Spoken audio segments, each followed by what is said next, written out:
Ay, siguro. Mahibukas ka naman. Alam ko. Happy Wednesday pala. After 1 month, ngayon lang ulit. 1 month plus. Ngayon lang ulit ako nakapag-film. Wala akong mood. Wala ko sa mood mag-film kasi ay, hindi ko alam kung anong i-content ko talaga. Hindi ko alam kung ano na naman yung gagawin ko. Kaya ngayon, wala akong choice kundi i-vlog ng aking sarili ang aking trabaho. Pasensya na pala ngayon lang ako nakapag-film kasi ganito lang ang film ko guys kasi wala akong ibang ginagawa dito eh. Wala naman akong ibang ginagawa dito eh. Makinaba lang muna ako kasi hindi ko talaga alam kung ano yung gagawin ko guys eh. Hinihingal nga ako eh. Nagamit pa ako ng microphone. Hindi ko alam kung naka-on naman na ito. Hindi ko sure. Basta naka-attach lang yung mic ko na yan. So, I'm not feeling good guys. Inatake na naman ako ng aking sinus. Every morning, inatake talaga ako. Yan, washing ko ako ng aking damit. Kasi 4 days na hindi ako nakapag-washing. Hala, nakalimutan ko pala panta ito dito guys. Ayan, nandiyan pa yung fixes. Buti na lang talaga. Wala kong nakuha guys. Ayan, so ito yung nagawa ko sa akin. Ano yung nagawa ko sa umaga. Ngayon, nag-washing ng washing machine. Nagpapakon ng basura. Every morning kasi yung aking ginagawa talaga. Yung mga basura.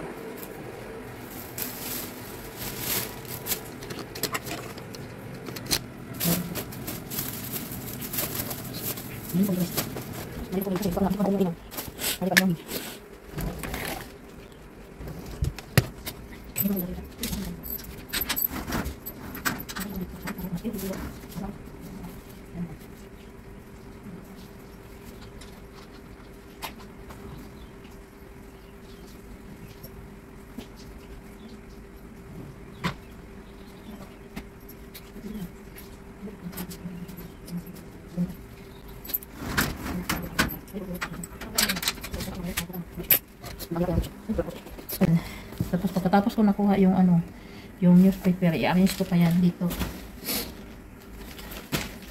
Kasi hindi kasi naka-arrange. Kailangan ko pa yung siya i-file. The numbers. Mayroon kasi yung news na English, mayroon din Malayo. Ayan, ito yung Malayo at sa English. Isahin ko lang yan. Tapos yung Chinese, isa lang din.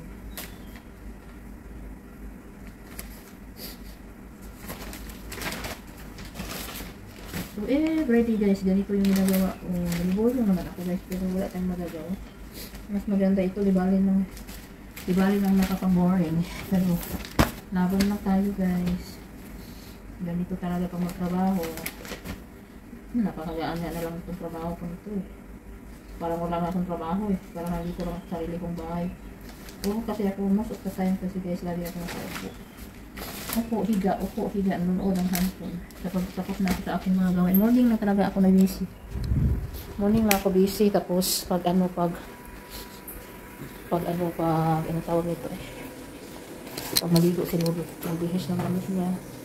Ganun. So ngayon, ano ko naman yung inumin ni Lolo. Ihanda ko na naman yung inumin niya. Tapos ilagay ko doon sa CR. Pugas na ito pala. Ihanda ko lang para inumin mo. Yung mas Lolo, bakit siya magtagal doon siya.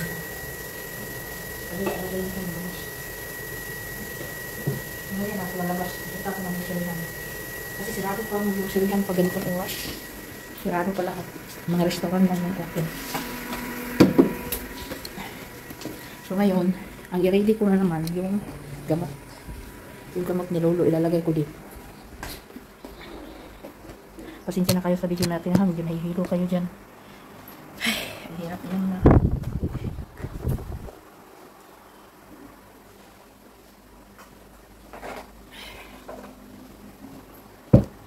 Yung gamot nila nila. Dalawang piraso lang everyday. Tapos siya na maglagay ng mga vitamins niya. Yung gamot niya kasi pang prostate lang at saka ang tawag doon, diabetes. Kasi yung mga multivitamins niya, siya na yung maglalagay. Siya na maglalagay ng mga multivitamins niya. Tapos ilagay ko lang dyan. Siya na yung mag ano ng mga multivitamins. Bukas pa lalabahan. Palitan ko yung beadings ni Lolo. Bukas pa. Para sabay ko labahan ang mga damit. Wala na akong gagawin. Tapos na. Naghintay na naman sa oras. So ngayon mag-vacuum. Pag-vacuum lang ako kasi may mga buhok-buhok dito sa sahig. Ayan. Mamaya para. Ay, angkatin ng ilong ko. Hindi ko alam kung anong gamot. Kasi wala talagang gamot na pwede kong inumin kasi hindi hiyang sa akin lahat. Nahihirapan talaga ako, guys. Basta morning lang naman siya umatake at saka pag nilalamig ako or makaamoy ako ng alikabok or mabaho. Ayan, inatake ako ng aking sinus. Hindi ko talaga alam kasi nagbili na ako ng gamot. Excuse me, guys. Nagsimula po kasi itong sinus ko, guys, nung ano pa ako, nagla-live ako ng mga ukay-ukay. Parang doon to na-trigger. Na-trigger ito sa mga amoy ng ukay-ukay na mga bakterya ba. So, doon ako nag-start na nagkaganito. Kasi noon wala naman ito eh. Ngayon, parang laging puno yung ilong ko dito, yung dito, parang laging puno. Pero, ano lang, yung inatake lang ako sa 24 hours, hindi naman siya 24 hours din umatake. Ano lang, mga morning, minsan naman gabi, basta yung makaamoy ako ng baho. Kaya nga minsan, hindi ako humihinga para hindi ako makaamoy.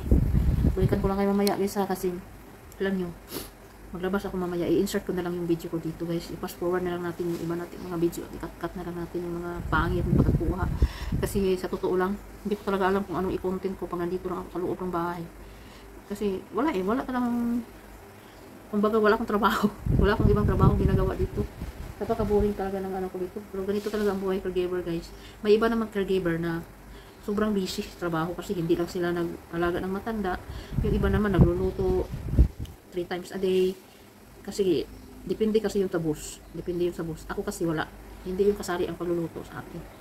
Magluluto lang ako sa sarili kong pagkain. Pero para kay Lolo, yung anak lang niya. Bumibili kasi yung anak niya every morning. Bumibili yung pagkain ng kasama na yung breakfast ko. Mamaya. Kita ko nga sa inyo. Makain ako mamaya eh. Mamaya kita ko insert ko dito ang video. Excuse me talaga guys. Grabe. So baw talaga ako every morning. Nabawat. Sa Bisaya. Kasi naisip ko talaga. So i-check ko muna dito sa aking watch kung ilang oras ang tulog ko. Napahaba yung tulog ko kagabi. Kasi masama nga yung pakiramdam ko mula kahapon. Tapos pingot. Excuse me guys normal lang ito, pinaprekta ko hindi to normal. Hindi pala to normal kasi hindi naman ako ganito dati, ngayon lang since nga nung nag-ukay-ukay ako, kaya ang hirap talaga, napaka-sensitive ng aking pag-amoy. Kunting amoy lang, ayan, masakit na yung ilong ko, lalo na pag naka-amoy ako ng mga mapanghi, gano'n, ayun, grabe.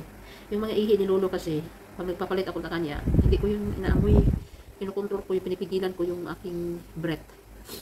Pero hindi may iwasan, lalo na pag magtapon ng basura. Kagaya kanina, nagtapon ako ng basura, naamoy ko yung baho. Kaya yun,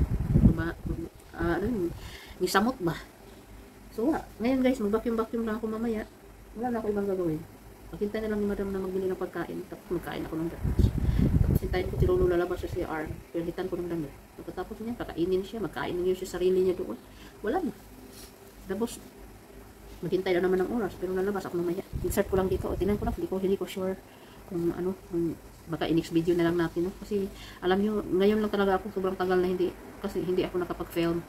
Alam nyo naman kasi, hindi kasi ako palaging lumalabas, hindi ako nag-off. Ngayon, dalawang buwan na, wala akong sahod. 2 buwan na ako walang sahod guys. So, hindi ako, kasi every time kasi na lumalabas ako, meron akong doctor appointment, lumabas lang ako, pero hindi yun off day. Kasi kada off day ko, bibigyan ako ng sahod.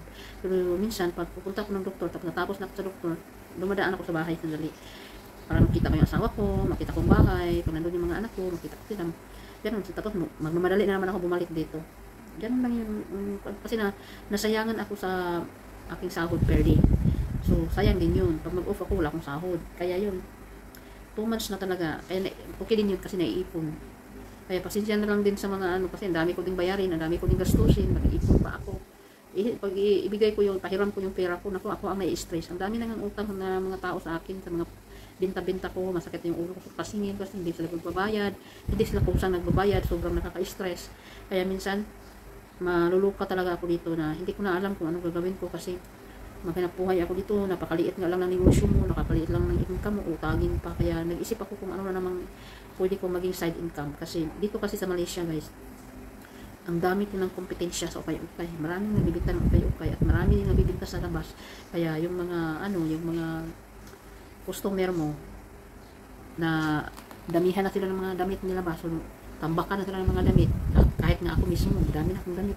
Pero yung mga damit ko pa ulit-ulit lang dito sa trabaho kasi mayroon nga lang akong 4 na damit dito guys. 2 panglakad, 4 na pangbahay. Maraming pante kasi nakabili ako. Pero pag sa bahay, marami akong damit sobra-sobra. Umaapaw yung mga damit kong pambahay doon. Mga panlakad naman, mayroon din marami. Hindi ko na nga nasusuot kasi nga wala na akong gala-gala, wala akong lakad. Actually, 1 year and 8 months na po ako dito. 1 year and 8 months na pala. So, almost 2 years na ako dito sa bahay ni Lolo.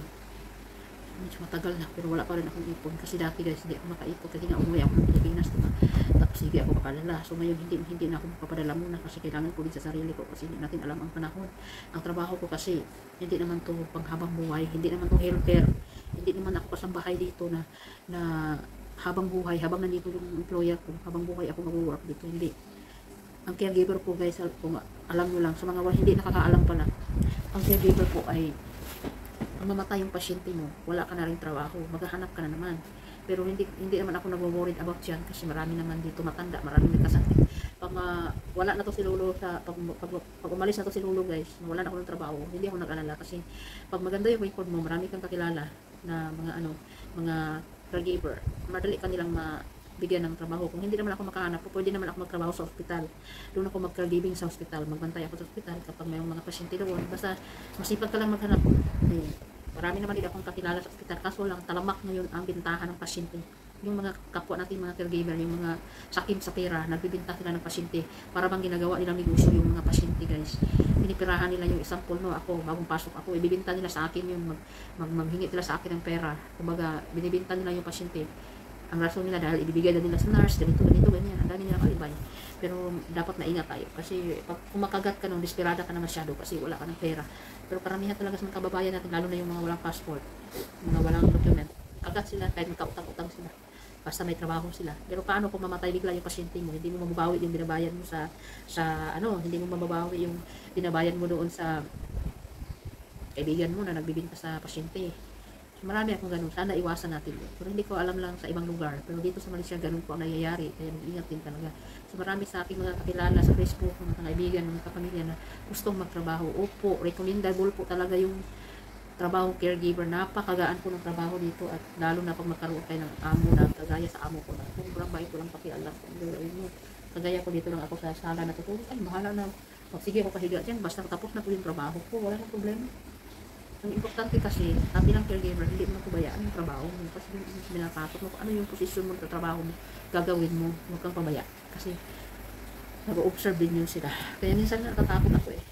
Pero, ano natin magagawa? Sabay lang tayo sa agos ng buhay. Pero yes, malakas lulong ngayon, wala na po siyang cancer. At, yan, sabi ng doktor, enjoy life lang. Enjoy life, hanggat humihinga.